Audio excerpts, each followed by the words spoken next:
আসসালামু আলাইকুম, welcome back to my channel. কেমন আছেন আপনারা সবাই? আশা করছি সবাই ভালো আছেন। আলহামদুলিল্লাহ, আমরাও আল্লাহ তাআলার রহমতে সবাই খুব ভালো আছি। তো আজ হচ্ছে সকাল সকাল ব্লগ শুরু করেছি। সকালবেলা ঘুম থেকে উঠে সবার আগে ফ্রেশ হয়ে নিয়েছি। এখন আমি আমার ঘরটাকে গুছিয়ে নিচ্ছি। তো এই যে প্রথমে যে আমি ওয়ারড্রোবের ওপরটা মুছে নিচ্ছি, এটা কিন্তু আমি সকালে করিনি, এটা হচ্ছে গোসলের পরে করেছিলাম। আর তাই আপনাদের কাছে ভিডিওটা দুই রকমের মনে হতে পারে, সেজন্য আমি আগেই বলে নিলাম। সকাল সকাল ঘুম থেকে উঠে প্রথমে আমি আমার খাটটাকে সুন্দর করে গুছিয়ে নিলাম। আসলে এটা হচ্ছে আমাদের প্রতিদিনের প্রথম কাজ ধরতে গেলে। ঘরটাকে গুছিয়ে নিলে, আর বিশেষ করে বিছানাটা যদি গুছানো থাকে মনে হয় যে পুরো ঘরটাই গুছানো আছে, তাই না? তো সেই জন্য আমি সবার আগে আমার বিছানাটা গুছিয়ে নিচ্ছি। তারপর ভাবছি যে আজকে রুমটাকে ডিপ ক্লিন করব। তো সেই জন্য হচ্ছে আমি প্রথমে ঘরটাকে গুছিয়ে নিয়ে জানালার গ্রিলগুলো মুছে নিচ্ছি।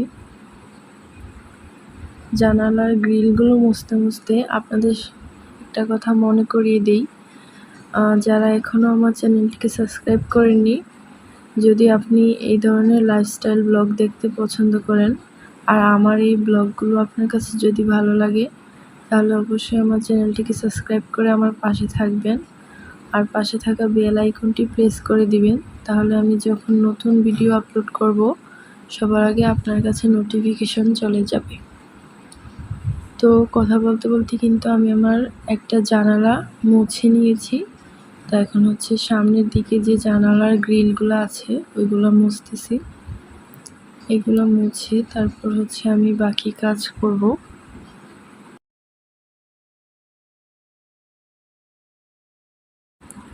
জানালার গ্রিল মোছা শেষ। এখন আমি আমার খাটটা একটু মুছে নিচ্ছি। অনেকদিন মোছা হয় না, তো সেই জন্য একটু ময়লা পড়ে আছে। আর এটাতে যেহেতু নকশা করা, সেজন্য এটা পুরো ভালোভাবে ক্লিন করতেও আমার অনেকটা কষ্ট হয়। তো আমি যতটুকু পেরেছি ততটুকুই করেছি।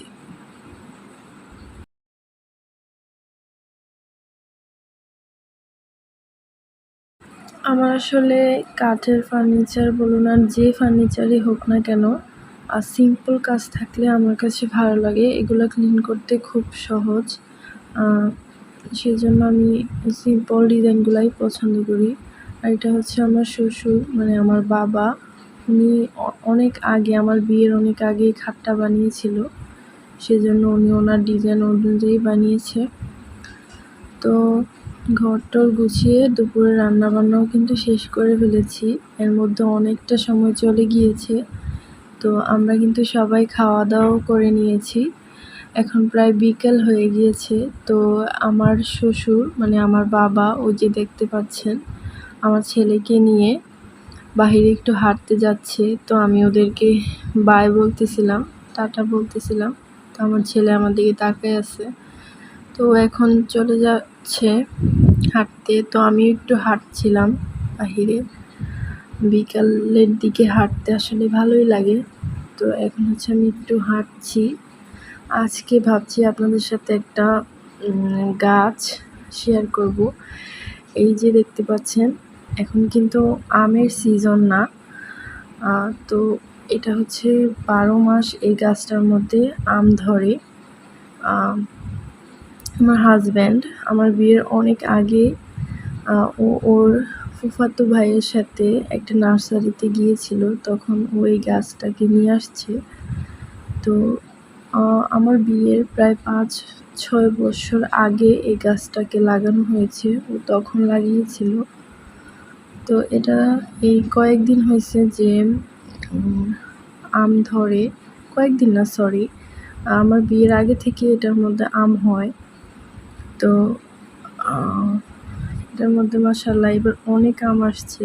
সবাই দেখলে অনেক খুশি হয়। মানে এই সময় তো আর আম থাকে না। এই যে আমাদের পুকুর ঘাটটা দেখছেন, এই তার ঠিক পাশেই এই আম গাছটা। যার মধ্যে মাশাআল্লাহ অনেক আম আসছে। এখন যেহেতু আমের সিজন না, তো যখন দেখি যে আমাদের গাছে আম ধরে আছে, মনের মধ্যে অন্যরকম একটা ভালো লাগা কাজ করে।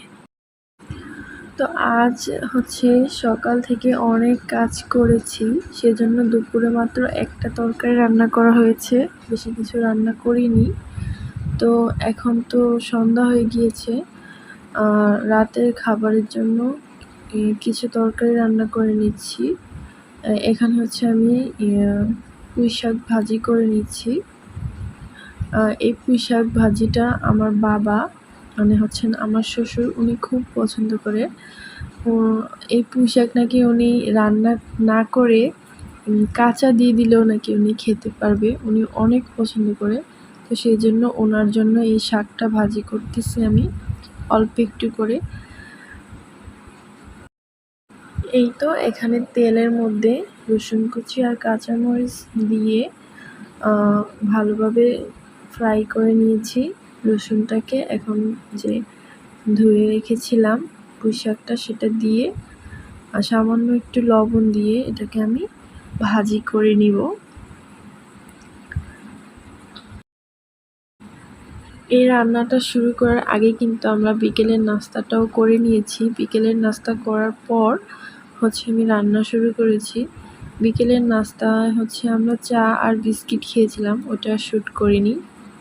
তো আমার শাক ভাজিটা প্রায় হয়ে গিয়েছে, এটাকে আমি এখন উঠিয়ে নিব। তো এখানে হচ্ছে আমি লাউ দিয়ে মাছের মাথা দিয়ে রান্না করব, সেজন্য মশলা কষিয়ে নিয়ে এর মধ্যে কিছুটা কাঁচামরিচ ছোট ছোট করে কেটে দিয়ে দিলাম। যে মশলাটা কষিয়ে নিয়েছি এটার মধ্যে, এখন হচ্ছে আমি এটার মধ্যে লাউ দিয়ে দিব। লাউ দিয়ে ভালোভাবে কষিয়ে নিব। আমি হচ্ছে একটু তাড়াহুড়া করে রান্নাটা করছি, যেহেতু সন্ধ্যা হয়ে গিয়েছে। আর আমার শ্বশুর, আমার বাবা, উনি কিন্তু অনেক মানে তাড়াতাড়ি খাবার খেয়ে নেয় রাতের বেলা।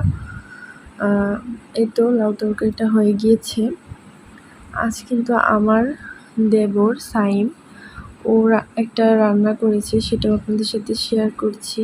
এই যে এখানে হচ্ছে মুরগির পা, তারপর হচ্ছে মাথা, কলিজা, এইগুলো আর কি আছে। তো এগুলা ছোট করে কেটে ও প্রথমে ফ্রাই করে নিচ্ছে, তারপর আলুও ফ্রাই করে নিবে। এগুলা দিয়ে একটা ঝোলের মতো করবে। আমার যে দেবর, মানে ওর নাম হচ্ছে সাইম, ও কিন্তু অনেক ভালো রান্না করতে পারে, অনেক ধরনের রেসিপিও করে। তো মাঝে মাঝে ও আমাদেরকে অনেক কিছু রান্না করে খাওয়ায়। আমাদের কাছে কিন্তু এটা খুবই ভালো লাগে। এই যে ও হচ্ছে এখানে রান্নাটা করে নিচ্ছে। তো আজকে অনেক কিছু আপনাদের সাথে শেয়ার করলাম, ভিডিওর প্রায় শেষ পর্যায়ে চলে আসছি। এখন আমাকে বিদায় নিতে হবে। সবার জন্য দোয়া করি, সবাই যেন ভালো থাকে, আর আমার জন্য আপনারা সবাই দোয়া করবেন। তো আজকের মতো এখানেই আমি বিদায় নিচ্ছি। আবারও নতুন ব্লগে দেখা হবে আপনাদের সাথে। আল্লাহ হাফেজ। আসসালামু আলাইকুম।